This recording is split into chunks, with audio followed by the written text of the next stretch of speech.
हिमाचल प्रदेश सरकार पर आरोप है कि इस सरकार ने अपने इस कार्यकाल में केंद्र सरकार द्वारा हिमाचल प्रदेश में शुरू किए गए विकास कार्यों प्रोजेक्टों में रोड़ा अटकाने का काम किया है। इस दृष्टि से हमारा आरोप है कि जो बनुपली बरमाणा रेलवे लाइन हिमाचल प्रदेश में केंद्र सरकार के प्रयासों से निर्माणाधीन है, उस रेलवे लाइन पर अभी तक केंद्र सरकार ने 4,938 करोड़ रुपए खर्च किए हैं और ये रेलवे लाइन 75-25 की औसत में काम करने के लिए प्रस्तावित है। अर्थात इस रेलवे लाइन को जमीन तो प्रदेश सरकार ने उपलब्ध करवानी है और जो निर्माण कार्य पर खर्च होगा उसमें 75% केंद्र और 25% प्रदेश सरकार ने देना है। परंतु दुख का विषय है कि जब से कांग्रेस की सरकार हिमाचल प्रदेश में आई, यह अपने हिस्से का पैसा नहीं दे रही। इससे पहले भारतीय जनता पार्टी की हिमाचल की सरकार ने 800 करोड़ के लगभग अपने हिस्से की देनदारी अदा की थी, परंतु इस कांग्रेस सरकार के समय एक भी पैसा नहीं देने के कारण अब ये देनदारी 1243 करोड़ रुपए तक पहुंच गई है, जिसके कारण केंद्र सरकार विचार कर रहा है कि इस पर निर्माण कार्य आगे शुरू रखा जाए या नहीं रखा जाए। हमारा ये भी आरोप है कि केंद्र सरकार ने जो जन कल्याणकारी योजनाएं शुरू की है, विशेषकर गरीब लोगों का 5 लाख तक का इलाज मुफ्त में हो, ऐसी जो आयुष्मान योजना शुरू की है, जिसके हिमाचल प्रदेश में 4,33,000 जो है वो लाभार्थी हैं, उस योजना का भी जो 10% हिस्सा प्रदेश ने देना है वो नहीं दिया है, जिसके कारण आयुष्मान योजना के अंतर्गत भी हिमाचल प्रदेश की देनदारी 50 करोड़ के लगभग पहुंच गई है। यही नहीं, हिमाचल प्रदेश की इस कांग्रेस सरकार ने पिछली जो भारतीय जनता पार्टी की सरकार थी, जो हमारे आदरणीय मुख्यमंत्री जयराम ठाकुर जी ने आयुष्मान योजना को सप्लीमेंट करने के लिए जो हिमकेयर योजना चलाई थी, जिसके 8.5 लाख के लगभग प्रदेश में रजिस्टर्ड लोग हैं जो समय समय पर इसका लाभ उठाते हैं, वो योजना प्रदेश सरकार ही चला रही है और उसके अंतर्गत हिमाचल प्रदेश के व साथ लगते सीमावर्ती चंडीगढ़ पंजाब के कुल मिलाकर 292 स्वास्थ्य संस्थान पंजीकृत है, एम्पैनल्ड है। और आप हैरान होंगे कि अपने इस कार्यकाल में कांग्रेस सरकार ने हिमकेयर योजना में जो बजट देना था उस बजट को पूरा नहीं दिया, जिसके कारण आज 249 स्वास्थ्य संस्थानों में 353 करोड़ की देनदारी हो गई, जिसके कारण कई हॉस्पिटल्स ने हिमकेयर कार्ड को मानना बंद कर दिया है। आप हैरान होंगे, हमारे प्रदेश के बड़े हॉस्पिटल्स, आईजीएमसी में 92 करोड़ की देनदारी है, टांडा मेडिकल कॉलेज में 107 करोड़ रुपए देने हैं, यहां तक कि पीजीआई का भी 30 करोड़ रुपए की धनराशि देने को बाकी है। ये हिमाचल प्रदेश सरकार की 15 महीने की कारगुजारी है कि इसने किस तरह से जनहित की योजनाओं को जो है बजट का प्रावधान ना करके बंद करने का षड्यंत्र रचा है। हिमाचल प्रदेश में प्राकृतिक आपदा आई, हमारी सरकार के मुख्यमंत्री मंत्री उस पर अपनी पीठ थपथपाने से पीछे नहीं हटते, परंतु सच्चाई क्या है? सच्चाई ये है कि आपदा राहत के लिए केंद्र सरकार ने एनडीआरएफ और एसडीआरएफ के माध्यम से प्रदेश को अलग अलग किस्तों में कुल 1782 करोड़ रुपए की आर्थिक सहायता की, और इस सरकार ने हिमाचल प्रदेश की जनता से 251 करोड़ रुपए आपदा राहत कोष के नाम पर जमा की। ये राशि 2000 करोड़ से ऊपर पहुंचती है, परंतु अभी तक जो प्रदेश में प्रभावित लोग हैं या अलग अलग विभागों से जो आपदा में हुए नुकसान की भरपाई करनी है, उसमें अभी तक हिमाचल सरकार ने 1820 करोड़ के लगभग खर्चा है। अभी तक केंद्र सरकार से आई राहत राशि और जनता से इकट्ठा किया गया धन भी पूरा खर्च नहीं हुआ। 7 लाख रुपए मकान बनाने की घोषणा करने वालों ने अभी तक 3 लाख दिया है। पूरी जमीन जाने वालों को जमीन देने का वायदा करके किसी को अभी तक जमीन नहीं दी गई। किराए के मकान का किराया देने का वायदा करके किसी को किराया नहीं दिया जा रहा है। और जो राहत राशि प्रभावितों को दी गई है उसमें भी भाई भतीजावाद और भ्रष्टाचार हुआ। और इसके अलावा अगर इनके आर्थिक कुप्रबंधन की बात करनी हो तो इन्होंने विधायक क्षेत्र विकास निधि की एक किस्त नहीं दी। 50 लाख प्रति माह प्रति विधानसभा क्षेत्र ये किस्त जाती है, 34 करोड़ रुपए वो भी इन्होंने नहीं दिया। इतनी देनदारियां हैं। 15 महीने में 21,942 करोड़ अर्थात 22,000 करोड़ रुपए का कर्जा उठाने के बावजूद अभी तक ये देनदारियां बाकी है। आप कहते हैं कि हमने एक्साइज पॉलिसी में 40% अधिक टैक्स ले लिया। इन्होंने मिल्क सेस के नाम पर जो 10 रुपए शराब की बोतल महंगी की उस पे 90 करोड़ से ज्यादा इकट्ठा किया। इन्होंने डीजल पर 6 रुपए लीटर स्टेट की तरफ से वैट लगाया, टैक्स लगाया। करोड़ों रुपए वहां से आने के बावजूद भी ना तो प्रदेश में विकास के काम हो रहे हैं, ना जनहित की योजनाएं चल रही हैं, ना हमारी सरकार के इसमें शुरू हुए संस्थान चला पा रहे हैं। उन 1500 संस्थानों को बंद करने का काम किया। ना केंद्र सरकार से जो विकास कार्य चल रहे हैं उनमें प्रदेश की हिस्सेदारी दी जा रही है। तो पैसा कहां खर्चा जा रहा है? इसलिए भारतीय जनता पार्टी का आरोप है कि ये वर्तमान कांग्रेस सरकार आर्थिक कुप्रबंधन का शिकार है।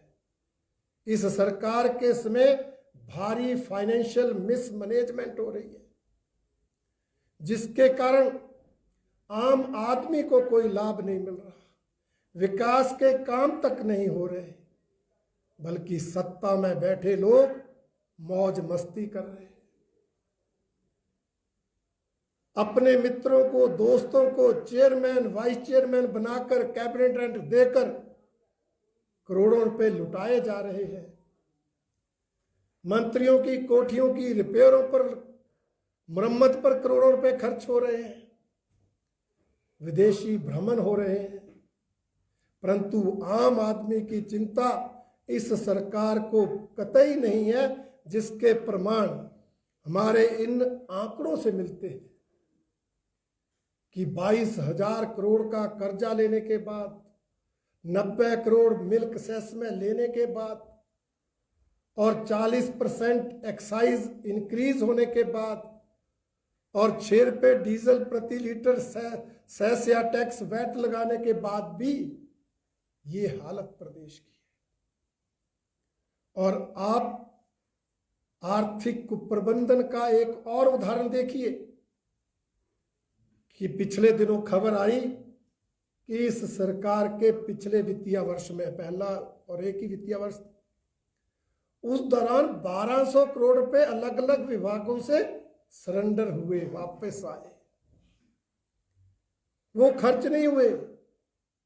ये जहां इस सरकार का फाइनेंशियल मिसमैनेजमेंट का उदाहरण है, वहीं ये भी दर्शाता है कि इस सरकार की कोई अधिकारियों पर पकड़ नहीं है।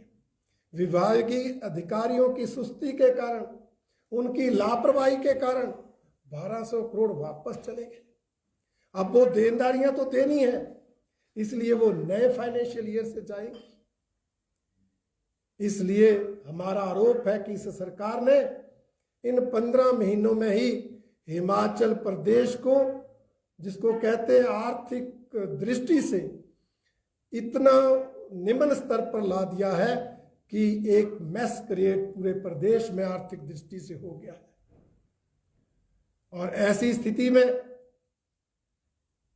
जब मुख्यमंत्री किसी विकास के काम के लिए बात हो तो कहते हैं खजाना खाली है, जब हम अपनी विधायक निधि मांगते हैं तो कहते हैं खजाना खाली है। ऐसे समय में प्रदेश की हर महिला को, 18 वर्ष से 60 वर्ष की आयु के बीच की हर महिला को 1500 रुपये हर महीने देने की बात कर रहे हैं। कहां से पैसा आएगा? 28 फरवरी 2024 को इस सरकार ने दूसरा बजट पेश कर दिया।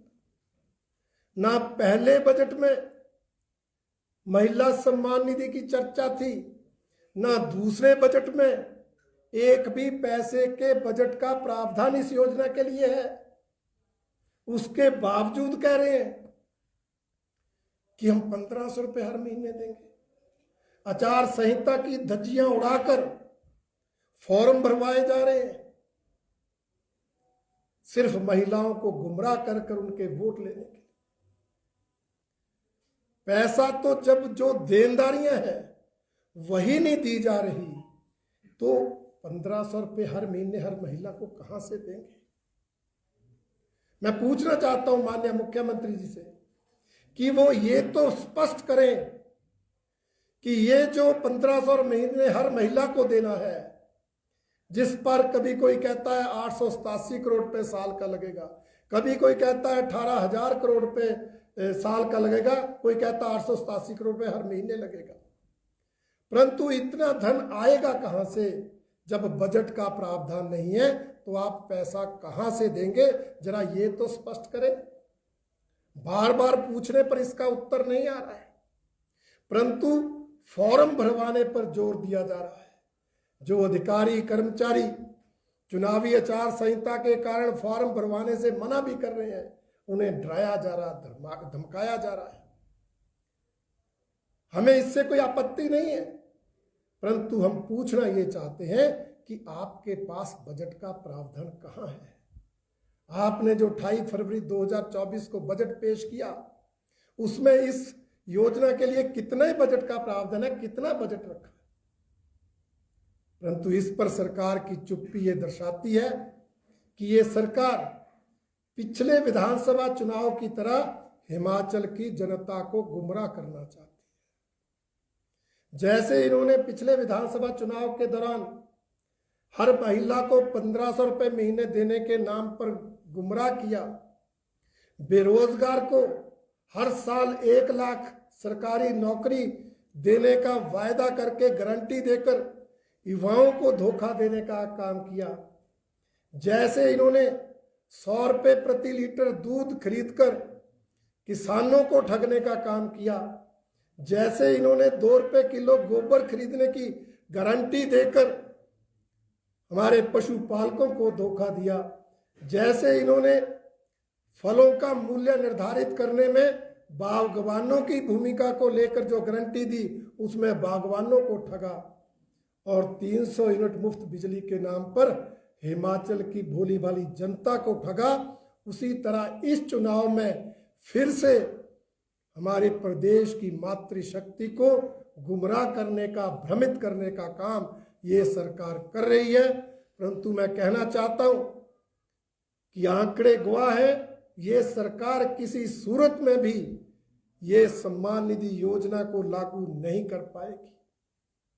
इसलिए हमारा कहना है कि ये महिलाओं को गुमराह करना बंद करें, और प्रदेश की महिला शक्ति से भी हमारी अपील है कि कांग्रेस के इस झांसे में ना आए, और भारतीय जनता पार्टी जिसकी केंद्र और प्रदेश की सरकारों ने हर वर्ग के लिए योजनाएं चलाई। ये लोकसभा के चुनाव हैं तो केंद्र सरकार ने, चाहे वो उज्ज्वला योजना है, चाहे आयुष्मान योजना है, चाहे किसान सम्मान निधि योजना है, चाहे प्रधानमंत्री गरीब कल्याण योजना है, चाहे मुद्रा योजना है, ऐसी अनेक योजनाएं चलाकर समाज के हर वर्ग को लाभान्वित किया। हमारी पिछली भारतीय जनता पार्टी की सरकार ने हिमकेयर योजना चलाकर, गृहिणी सुविधा योजना चलाकर, 70 साल से ऊपर के बुजुर्गों को आय सीमा की शर्त हटाकर 1700 रुपये महीने की पेंशन देकर, 65 साल से ऊपर की महिलाओं को आय सीमा की शर्त हटाकर 1700 रुपये पेंशन देने की लागू करके समाज के हर वर्ग को लाभ पहुंचाया है। इसलिए कांग्रेस के जाल में फंसने की आवश्यकता नहीं है। जिस पार्टी ने केंद्र और प्रदेश में सत्ता में रहते हुए वर्गों को लाभान्वित किया है और आगे भी वायदा किया है कि हम आयुष्मान योजना का दायरा बढ़ाएंगे, 2021 की जनगणना के अनुसार 70 साल से ऊपर के बुजुर्गों को लाभान्वित करेंगे।